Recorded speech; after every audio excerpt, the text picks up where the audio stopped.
Hey folks, thanks for tuning in today. Firstly, I am sorry I have been MIA, but life was lifing on me for a little bit there, and I have finally got my priorities straight again.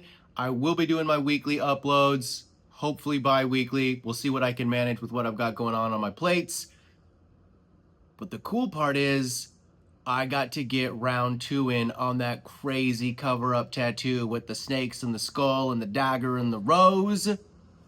So that's what we're gonna do today. I'm gonna stop wasting your time because you've been waiting long enough for me to post videos, and let's just get to some voiceover work while I explain what we ended up doing.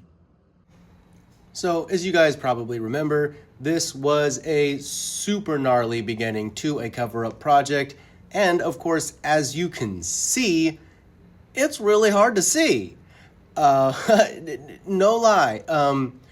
But wait till the end of the video. Trust me, it's absolutely worth it. The first round of color was great, just to set expectations with all y'all folks, and of course, expectations I set with my client. That is the first round of color. There will absolutely be at least one more round of color, and then depending on her budget and whatnot, because she's already super happy with it, but you know, I'm trying to make myself happy with the overall end result as well. I'm really going to try to talk her into that third round of color to just sink everything in, make it a little bit brighter, make it crisper, cleaner. Because yeah, setting expectations, right? You'll hear me say this all the time.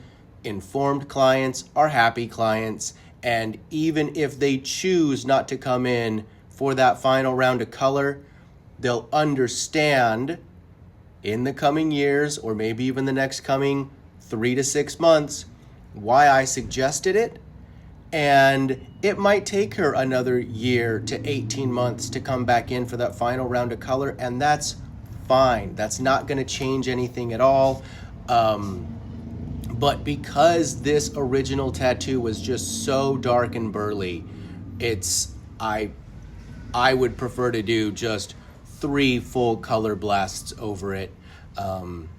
Yeah, that's just the way I like to do it. I'm sure there are other people out there who are like, no, you can do it in one, just sink it. But that's not my style. That's not how I operate. You can come at me in the comments and tell me I should be better than that, but I'm just not. So what we're doing now, though, to get back to the business at hand is, as you can see, I am putting in my black shading. You can't notice from what I'm doing here just because the camera angle is not super great, but I am actually putting in what I would consider the minimal amount of black shading. And I'm doing this because I don't want the tattoo to be too dark. I actually really want to get as much coverage as I can with the color. And then if I need to go back, put in more blacks just to make things more solid and to create greater contrast. And that's again why I would want to go for multiple rounds of color, to stack the lighter colors like the yellow I do in the skull and the green I'm doing in the snake bodies, in order to just pack as much color as we can over the dark areas to do what we can to lighten them up. And that's not an easy task. Doing it in a single round is possible to create coverage, you know, air quotes coverage, but I don't know if you guys know much about cover-up tattoos or have seen a lot of cover-up tattoos. They can look dark, and this one is going to look dark after just one round of color. There's just nothing for it. Some of the lines are going to show through just because they're just so aggressive underneath there. And I would prefer if this final project, if the final outcome was a lighter, smoother, just crispier, brighter looking piece. And yeah, that would just be my preference. But again, it is going to be up to the client and her pocketbook on what her final outcome is going to be. And again, it's all about setting the expectation and then just kind of seeing if your client is willing to come along with you for that journey, or if they're even financially able to come along with you for that journey. Knowing, or your client knowing, that if they don't come along for the full journey, they're not going to get the full result that I was working towards, and then they're going to be able to figure out if they're happy with it, knowing that I'm not necessarily happy with it, and we can hopefully meet in the middle somewhere. And since it's time for a zoom in, just showing you sinking those blacks around and inside the skull, because I know that the skull is going to take those blacks. And so I'm just starting, down at the bottom, of course, so I'm not smearing my hands over worked areas and making her all raw, but also starting in those areas that I know for certain we're going to want our most black, and that I can just kind of autopilot it, not think too much about it, and just start, let's be honest, start making the design easier to see, because this is definitely one of those projects that we do not recommend for beginners at all. You go snow blind looking at this thing. You go line blind because it's just so much line work on top of so much line work that I definitely had to take steps back and really look at what I was doing, really double, triple, quadruple check myself with each line, with what's tucking under, what is what. And so with a project like this, your process is super important. You can't just kind of autopilot this and go for it. Maybe after 20 years you can, but for me, I absolutely had to really focus and really make sure that every color I was sinking, all the black I was sinking, was exactly where it needed to be, ended where it needed to be, started where it needed to be, because I'm not gonna lie, this was not an easy project for me, and it took a lot of mental effort. And just, for technical stuff, I am using a 15 curve mag, and I'm probably running my machine at 6 volts, I'm going to guess. That's normally what I run my shading at. Sometimes I'll do 5.5, sometimes I'll do 6.5, but I'm like 95% sure that I'm running at 6 right now. And you can see the technique I'm using, right? Where this is just a standard real slow whip shade. And I'm doing what I can to sink a lot of black, but then not just make it like these solid, boring blacks, so that there is a little bit. My fear with this piece is creating it just too dark and having these big, giant swaths of black. And I may come back through in the second color session, third session, and get rid of some of this shading that I'm doing and just choose to sink it pure black, or maybe put some purples in the background there to fill those pieces. But when I can, I am really doing my best to use every single tiny piece of open skin. So with projects like this, you do, with any cover-up project, right? With cover-up projects, you want to utilize every last bit of open skin that is possible to utilize. And that's why just even designing a cover-up can be a challenge, because you are absolutely having to use the shape language of the previous piece as a baseline for the new piece. And that's not as easy as it may sound. overlaying two pieces and having similar but different shapes is its own can of worms, and I do not recommend starting out with cover-ups. I do not recommend just in order to do one right, you really have to be comfortable with designing tattoos. You have to be comfortable with your color work, your either your opaque grays, whatever it ends up being. And obviously not all cover-ups are equal, and this is a definite beast of a cover-up. So do take what I'm saying with a grain of salt, but also don't start with cover-ups, folks. Like it's a pain in the butt, and you're just going to create another cover-up. That's what this piece is an original piece she didn't like, then letting a friend do a cover-up, then letting some friend of hers like tattoo practice over it, etc., etc. This is probably a tattoo that when she came to me had been gone over 3-4 times, something like that. And so this was a painful tattoo for her because there was scar tissue in there. We were punching through layers and layers of ink. It was definitely a vision quest journey for the both of us to make it through a project this large and this detailed as far as we did in our second session. We could also talk about the tattooing techniques that I'm using.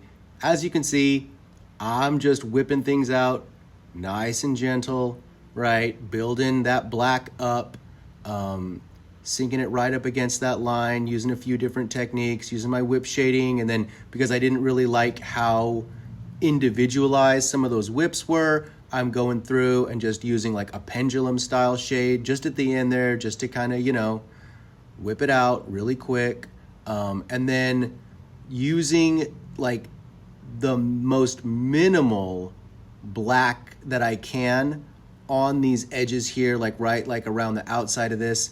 You can see how I've tilted the cartridge over to the side, and I'm just using, and this is why I use curved mags, just using those last few like 4 or 5 needles on that edge there to just pendulum and whip some really tiny things out, right? And I'm going really soft. I hope you can see that I'm not, digging in there and pushing this stuff pretty hard. I am using a really, really light touch here because I am building this black up where I know I want it to be super dark black up against the skull, up against the snakes, but I want it to fade out as quickly as possible. And that's just because I want to take up, it's already a giant tattoo on the side of her calf, and I want the black to take up as little space as I can possibly manage.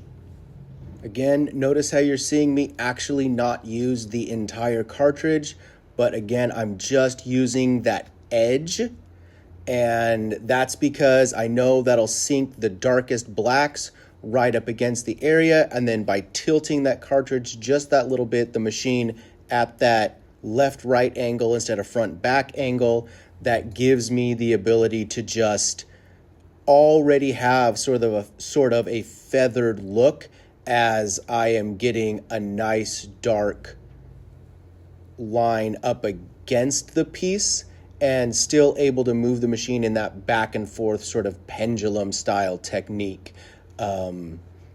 These are things that, you're going to want to practice on practice skins, not on a human body.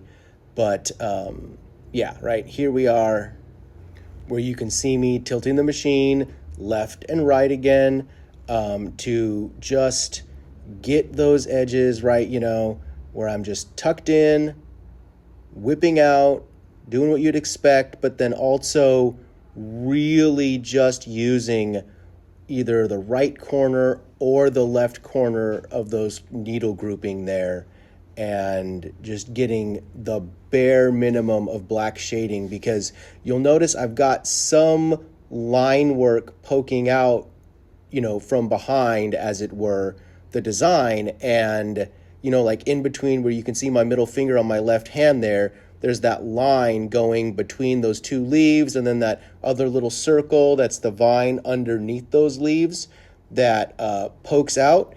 And that's what I'm doing, is just getting rid of those tiny little outer areas to disappear the old design, but with literally the tiniest amount of black as I can, because I don't really like when tattoos have like big giant black swaths around them. I just think it's kind of a waste of space, because some people really want to go, full tattoo and have bunches of cool images, and it just, to me, it takes up too much space and it's not interesting.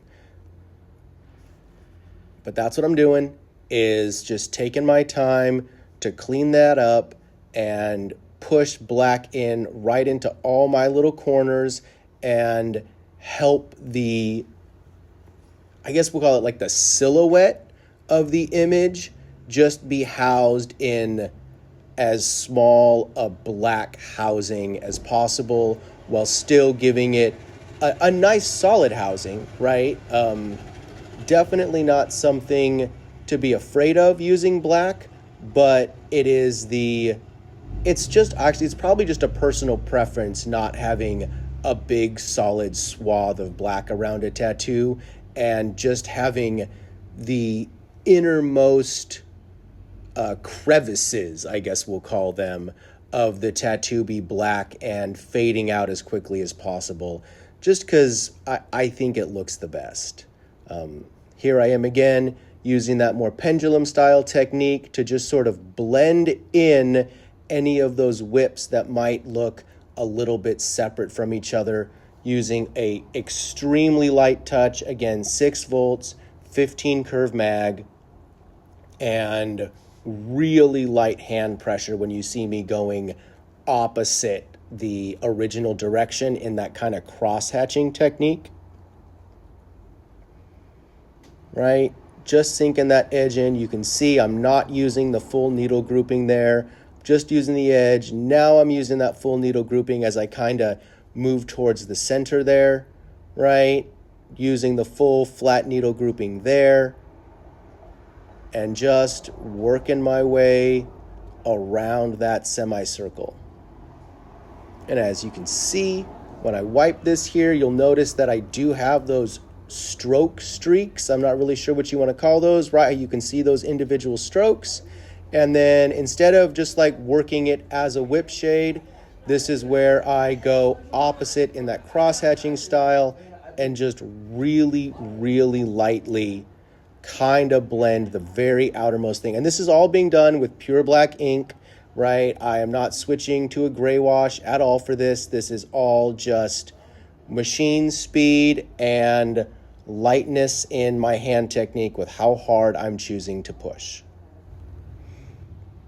And yeah, like this little section in here is kind of, it's things like this where you're like, wait, is that part of the other line? Is that part of the, where this is the kind of stuff that can make you go line blind, right? As you're looking at this going, wait a sec, oh no, this is where the handle goes, and it's probably, I'm guessing it's probably super hard to see that, but it might not be, maybe to you guys it was super obvious what I was shading out there and why I was doing that, but definitely as the piece went on, I was having to check myself, like for real.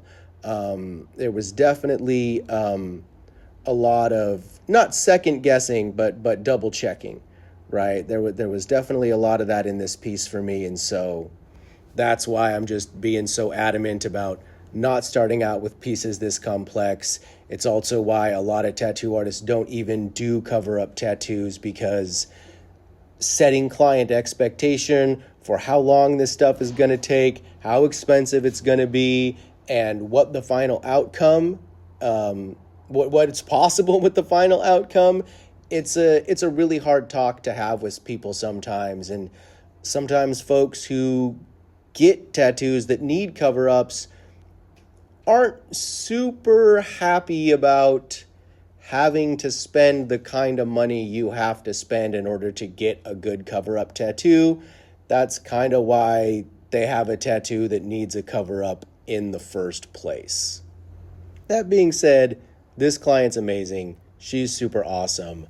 And working on this piece with her has been a total joy from beginning to end.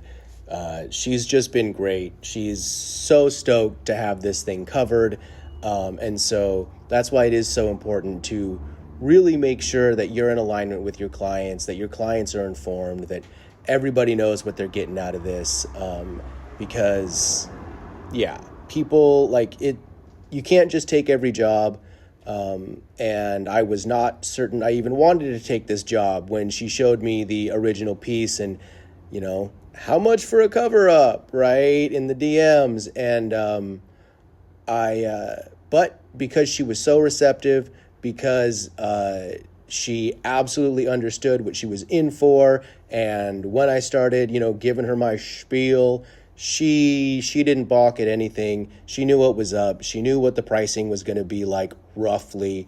And so because it's also pay as you go, she was comfortable with being like, hey, cool, well, I'll do what I can now. And then we're just going to keep moving forward into the future, which again is also why you're not going to see these specific videos about this tattoo coming out incredibly frequently because, yeah, this is definitely a financial adventure as well as a pain and technique adventure. Oh, wow. Yeah, so we're already almost to the 22-minute mark of this video. So we're going to go ahead and jump ahead here a little bit because this is just me sinking the black. Again, I'm not using any gray wash or anything like that. This is just pure black ink and really, really light hand techniques, right? You're going to see me pendulum this in and just kind of get those super light blacks. You absolutely can do that with pressure. That's why you're going to see all these like really amazing black and gray artists be able to pull just like crazy stuff with just a couple of inks and you know, just a couple washes. Technique is everything, folks. And so here we are, jumped ahead a little bit where I've sunk in all the black I've comfortable sinking in for now. And we are moving on to color. And because there's really not a whole lot to discuss for this round of color, right? I've just popped it up to 10x. No, I do not tattoo this fast or move this fast because sinking color is just sinking color, right? I'm still using that 15 curve mag, still at 6 volts. And I am literally just like a painting putting in a quote unquote base coat of color. And we will put actual color gradients in the next round. But for now, I am literally putting down a base coat. And yes, I could absolutely do it all in one go, but it's just not something I'm comfortable with, and I would way rather see what's going on with a set of what we'll call medium tones in an attempt to not make it too dark so that we can come up with some great medium tones, get them sunk in, have a nice base layer of color down, and then in a month or two, when that's all nice and healed up, we can see how much coverage we're really getting from the lighter tones that I'm using, and then choose where to make areas darker, and then also hopefully be able to add some lighter greens, lighter reds, lighter, etc., lighter colors on top of this in order to brighten some of these other areas up. And just for a little bit of color theory reference, the reason I chose green as the snake color is one, snakes look great in green, but two, the green goes well over the existing dark lines because if any of the lines do show through and we decide to just be like, that's cool, it's tattoos often, people say that they fade green or that they fade blue. And so using those cool tones and not jumping across the color palette into like the warm red that I use for the rose really allows us to play in the same section of the color wheel, and we're not having to fight as hard to make these snakes stand out and be, you know, a nice differentiated element in the tattoo design. So you're going to want to even consider your color palettes and things like that as you're doing cover-ups, and what you're using in the darkest areas, how you're fading, and what colors you're using into the lightest areas, into your open skin. There are lots of reasons why cover-ups, or rather, why doing good cover-ups can be really complex, and you need a lot of experience with art in general, understanding how colors stack, understanding how watercolors work, just understanding, of course, the tattoo technique, the craft of how things fade, how things age, that idea that people believe tattoos fade into that greenish blue color, and how we can work with the existing piece as much as possible. And just it's just so much less to fight. It makes the battle so much less of an uphill slog. And so, that's why I'm using the green. Even in the rose, you'll notice that the darkest part of the rose, if you're looking at it, is in that center piece there. And that allows me to have, a darker center of the rose, but then the outer leaves get to be brighter, and it will give it this sort of almost overall gradient feel of dark in the middle, light to the outside, and it will feel intentional that the center of the rose is darker and that the lighter parts, gradient away from this dark center. And again, that will hopefully trick the viewer's eye into not seeing as much that this is a cover-up, right? Things like that are important. They really, really help out in the overall finish of a cover-up tattoo. And as we move into this top snake here, this top little viper guy, I could absolutely be using skin breaks in the topmost snake in order to, add some of that this isn't a cover-up feel, but I'm not, because the other snake and the other elements are gonna have to be packed wall to wall with color because of the nature of this cover-up. And so I'm not taking every single opportunity that I could be to add open skin in order to add consistency in the style of the piece. And that there's give and take when you're doing these kinds of things, right? There's absolutely if this, then that. And so that's why you're seeing me not use the skin breaks I necessarily could in that. But you're also seeing that I am kind of using skin breaks where I can in the leaves here. And that's kind of why I've planned the leaves where I have, so that inside the piece, we are still getting some of those skin breaks. We are faking the eye like that in order to add open skin where we can. And that's because I designed it so that the leaves could have open skin in them. And that's just kind of that balancing act of the leaves, I could manage it. And in the snakes, I just couldn't figure out how to manage it. And that's just kind of how the cookie crumbles sometimes. If you're curious, that was me giving her a nice good Bactine wash, and that's what is actually soaking on that paper towel right there. She's getting sore at this point, and we're definitely having to talk through she wanted to quit. Like at this point, she wanted to tap. Bactine has 4% lidocaine. The max allowed by the law in America is a 5% lidocaine. And so for big projects like this, or even, oftentimes I'll hit up a client with the line work and then spray them with Bactine before I get to the shading and color, that kind of stuff. It really can help. And at this point, she was definitely feeling it. She'd already gotten all the black done. We just got done with the snakes, and she was thinking, I might be done for the day, and I wasn't having it. And so you got to be on that journey with your clients sometimes, folks, and you got to be there with them and be sympathetic and understand that it is a human being you are drawing on, and you got to do what you can to help them through. And so that's what we were doing there, is a good old Bactine bath to really just, I felt bad for her. I'm not going to lie. It was a burly time.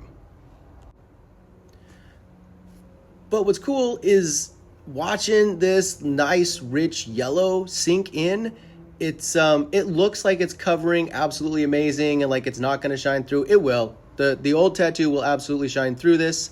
But color choice, again, is super critical for cover-up tattoos, and that's why you're seeing me choose this really rich patinaed yellow, because it is just so opaque. It's so dark. We're not going for some crazy canary yellow or for something really, really light white or anything like that. And so I am really choosing to use super rich, dark color tones for most of this. And that's just kind of an experience thing that you'll get used to over time, that practice skins aren't going to help you with. But as you do more and more tattoos, start with small, manageable cover-ups, you'll just start to see what is possible over the years and as these things happen. As I'm doing this rose, you'll actually notice that I'm not going to the edge with it, and that's because I'm going to throw yellow highlights along all the outer areas of this rose, and it's going to be that exact same yellow that I used in the skull. Not a light yellow, right? These really rich, deep patinaed yellow. It's going to match color-wise with the skull. It's also the same yellow that I'm going to put in the handle, because that's going to bring that cohesiveness into the entire piece, where there's a same shared yellow in it that is used everywhere, and it's just gonna be cohesive. It's just gonna make things look nice and solid together. Oh, and just for full transparency, she is super done with me at this point in the tattoo. And so I think I have turned my machine up to like 7.5 volts, and I am definitely working faster.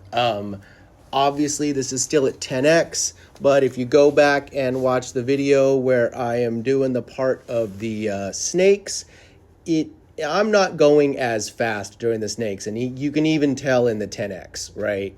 I am definitely moving faster here. I am doing what I can to get her through this process as quickly as possible. When I brought the yellow out and started to sink in the yellow in, she was like, wait, you're done with the rose.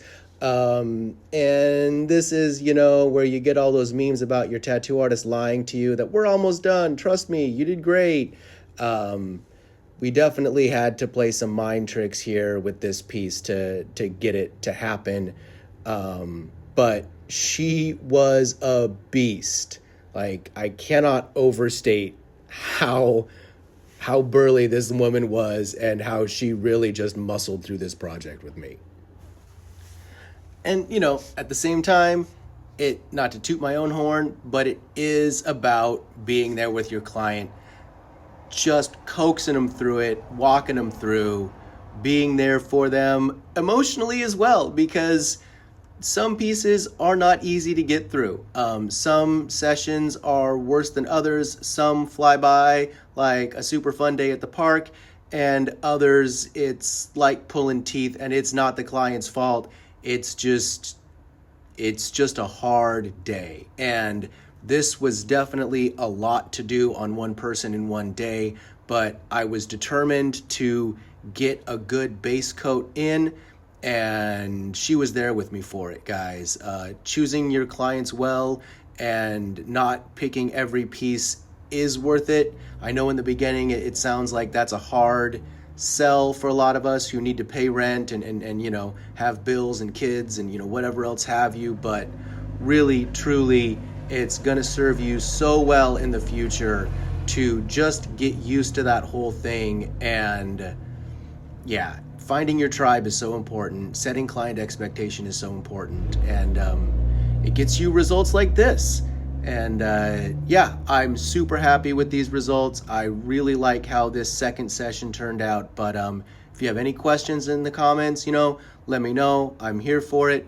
Otherwise, thank you so much for spending this time with me.